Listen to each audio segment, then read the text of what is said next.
This episode was crazy good in the sense that it showed us what happened to everybody else and had some huge reveals. The Walking Dead, Season 4, Episode 10, Inmates. Whew! Boy, what an intense episode with a ton of stuff going on, man. I'm going to try to wrap my mind all around and bring you my thoughts over here. So, well, hello, my brothers and sisters of the Dead Nerd Nation. I, as always, am Jim here to bring you, of course, another chapter review or episode review. This one, of course, would be on Episode 10, Season 4 of The Walking Dead.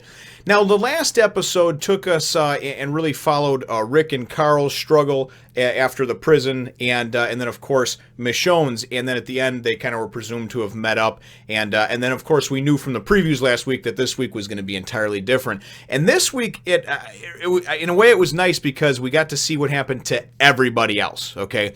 But also, some of those groups didn't get as much screen time, so there's a lot that happened, and I'll just take it segment by segment. The first group that we wind up seeing is Daryl and Beth. And to tell you the truth, this episode really made me realize why I never really liked Daryl to begin with in the first season. Now, in the second and third season, some of his development sold me a little more on him as a human being. But in this episode, man, I tell you, him and Beth are running for their lives from zombies, getting attacked, obviously in the immediate aftermath of the prison. And Beth is still trying to hold out hope, you know, asking about tracking people, and there's got to be others that got away, and let's find them, and this and that. And he's just not saying shit to her. Now, mind you, her father's head just got removed from his shoulders right in front of her, and she's a 15-year-old girl, or supposed to be in this show, right? And Daryl's just nothing. He doesn't offer any words of encouragement, advice, doesn't even nod his head or give a little half of a smile. Not it's going to be okay, nothing. Just doesn't give a shit, right? She's probably a liability to him. I don't know. And then in a real shit move when he goes and she says, you know, you got to have faith, he goes and says, oh yeah, your father had faith. See how far that got him, didn't it?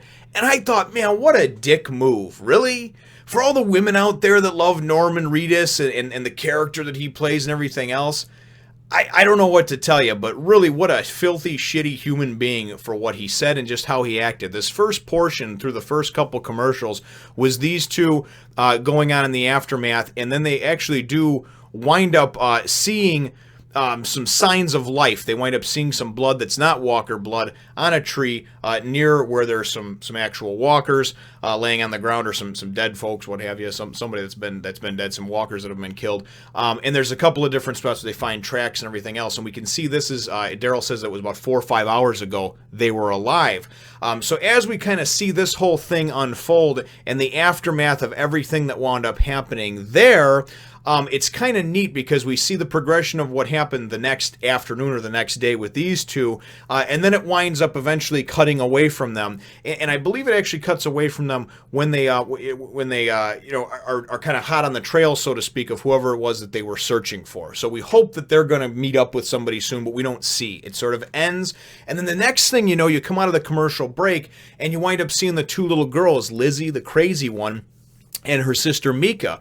And those were the two that I believe Carol was covering for with the rats and all that other stuff. And I think I personally think that Lizzie killed those two people, Karen and David, and Carol just covered for them. But anyway, we see these two little girls running, and then it goes and it turns and it flashes to Tyrese. And it was a really great reveal the way it was done, because I said from the moment that it happened, I said that they're not going to kill a baby off camera for no reason, especially in this series, and just leave a bloody car seat. No one believed me, but all of a sudden Tyrese goes and turns around. It looks like he's just ahead of them running. Maybe he's got a rifle in his hands. He turns around and boom! What do you see? Baby Judith sitting there crying, looking adorable in the apocalypse, right? Now, I don't know, is it just me or was I the only one that was like, poor Tyrese, man. Can a brother get a hand? The only black man around, alive with 3 little white kids in the woods.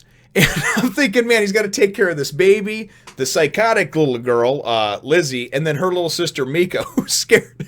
He got the shit under the stick on this one, right?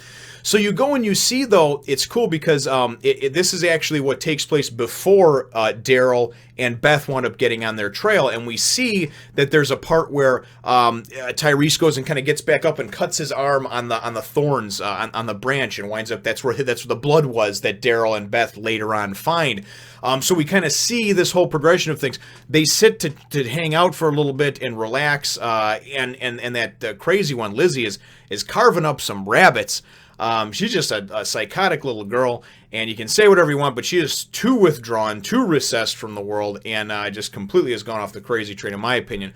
But the way it was set up is that when you saw first Daryl and Beth going by this area, you actually saw the shot of this log and this tree, fallen tree log or whatever, and then these butchered rabbits there. And then you come to see a couple commercial breaks later when they're actually focusing on Tyrese and the little girls. You actually see her do that in the act of them doing it. So this is now showing what happened to them, and it's kind of showing it. It's almost like in the Pulp Fiction movie, if you've ever seen that, where they show things out of order and then it kind of all comes together in a story.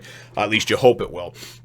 So they're in the woods, right? And he's with these three little girls, and it gets to a point where he hears some screaming, right? And he's like, instead of bringing them with and trying to stay at a safe distance and keeping the kids in there, he leaves three kids alone in the forest. He has Mika and her sister Lizzie go back to back. Lizzie's holding the baby Judith, right? And Mika's given a gun, and they're back to back so you can see everything around you, and if you see anything, run together. I'll be back. I gotta go help these people. So Tyrese goes over and runs over and gets out on these train tracks and sees that there is a couple of people that are alive. I don't think they were from the prison. I think they're just people, and they're fighting off walkers, and he starts hacking into them and everything else. It goes back to the three kids sitting in the woods, right? And baby Judith starts crying. Little psycho bitch, Lizzie, puts her hand over her mouth, and at first it looks like just to keep her quiet, and after a while, it's like you hear like the wind between her ears, man. She's just checking out, and I think she's actually getting her rocks off on frickin' suffocating this baby. We wind up seeing a walker come out of the woods, and that Mika's freaking out. She fires what I looked at as like a warning shot where these walkers are coming. But the whole time she's trying to get her sister, who's back to back with her, like, hey, come on, get with the program, Lizzie, we gotta run. It seems like Lizzie's having too much fun trying to frickin' suffocate a baby, you know? Maybe I'm looking too much into it, but I think that's what was happening, that was going on. So then, one of the other coolest parts too, and this is some shit that I called too, in the Monday show that I do for the live, review thing that I do with a couple other guys, and as well to just my family, my wife especially, and we all knew this one was coming. But anyway, he goes back to Tyrese, and he's over there kind of, hacking apart whoever he can on the train tracks, and then boom, he goes and turns around, and what does he see? He sees the two little girls, and he sees the baby being held by none other than Carol. And I never thought I'd be so excited to say that and to see Carol. But honestly, I think that Carol was one of those characters that was underdeveloped to begin with. And then they started to develop her at the beginning of the season, and then all that shit happened, and Rick exiled her and everything else. And it's kind of cool because she approaches Tyrese, and she doesn't know if Tyrese is just going to go batshit crazy on her. Because remember, she admitted to killing those people to Rick, and Rick exiled her. So did Rick go and tell Tyrese already? I don't know. Tyrese doesn't know anything about it, of course, because they didn't get a chance to tell him. He's just happy to see her. He's like, hey, did you get out of the prison too? And she's like, no, I was actually out on a run. I was out with Rick, and we found an extra car, and I stayed out scavenging, and I saw the tail end of everything and then tracked you and followed you, right? So the bottom line is that Carol is back. A lot of people didn't think she'd come back. A lot of people thought it'd be at the end of the season. They'd draw it out longer. But ultimately, I had a feeling it was going to come sooner rather than later. So now Carol and Tyrese and the two little girls, Mika and Lizzie, are all teamed up together. And this person that's still alive that's gotten bit from the people that were attacked by the train tracks says, keep following the tracks to the end. Keep following to Sanctuary. And I've heard, I haven't read ahead in the comic books, but I've heard that this Sanctuary is some place that's going to be the next major place that we're going to go to. So as they're going down the tracks, they actually see this sign with a map that's drawn up with something circled and X on it that says Terminus. So I don't know if that's this camp that this guy was talking about. He said to keep following to the end of the tracks. So that's where we leave them. Carol's back with them. They're going on down the tracks, right? And then the next portion that they come back for, it winds up showing Sasha and Bob, the medic, the alcoholic medic, and Maggie. And this, I don't really care for this one too much. The three of them are off together. Sasha doesn't seem at all concerned about trying to see if her brother Tyrese is alive at all, or anything along that nature. Seems very withdrawn. She treats that guy Bob for the bullet wound. There's some banter between them. And ultimately what winds up happening is Maggie is like, I'm going to go off on my own. I got to go find Glenn. I don't know what happened to my daddy, if he this and that. And once he fell, and I don't know where everybody else went. And she's love-struck for Glenn. But she knows which way. She couldn't find Beth, right, is what she said. And she saw her daddy getting killed, of course. You know, Herschel's still traumatized for that. But she saw which way the bus drove off, right? Now, I didn't remember this, but if you remember... you wind up, she comes upon the bus, they decide to go with her, the bus is full of walkers, right? So all those sick people that were escaped, all those no-names that we were thankfully didn't have to get introduced too much to at the beginning of this season that came from Woodbury, they're all dead now, okay? They're all in the bus, they're dead, she thinks Glenn might be on the bus, so they start opening up the bus and trying to let these things out one at a time so she can see. Eventually, they all push against the door, and a bunch of them fall out, and there's a slaughter. They kill everybody. Maggie gets, she gets rid of some extra testosterone she had going on and smashes the face of one really, really nicely against the side of the bus. But and then she winds up climbing up into the bus, looking, finds this last one that comes at her. You see from behind with dark hair, but I could tell it wasn't Glenn. I felt like it wasn't Glenn, and the reason I knew it wasn't Glenn is because then it went and it hit me, and I was like, Glenn's not even on the bus. If you remember at the end of the episode 8, Glenn was trying to get off the bus, even in his weak and sick state, to go and find Maggie, right? So the Maggie part's very short, but then it goes and after commercial break comes back and we see Glenn. And Glenn has passed out. He's knocked out, right? And he's hanging over with walkers trying to reach up and get him. Glenn is up on the bridge part that got blown up from that last round of the tank right before everybody scattered and left. Glenn's up on the one side of that, and he's laying there over the edge, so he obviously got knocked unconscious. He was weakened to begin with. And then the last portion of the episode is Glenn's journey. And it's actually a very cool journey as well, because Glenn goes and first he gets into the prison and it looks like he's crying and he's going to give up, and he's sitting in one of the cells, and then he goes and he reaches under and he pulls out some riot gear from under the bed. So now he's got an idea, because the prison yard and everything's flooded with walkers. He's not going to be able to kill all of them in his weakened state by himself. Put the riot gear on, you can't get bit, right?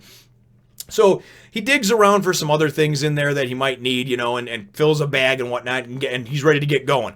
Pushes out the front door, and these things are swarming him, and it's cool. It's like a video game, like a first-person shooter. They have like a helmet cam, and they show what he's seeing from behind that mask, right?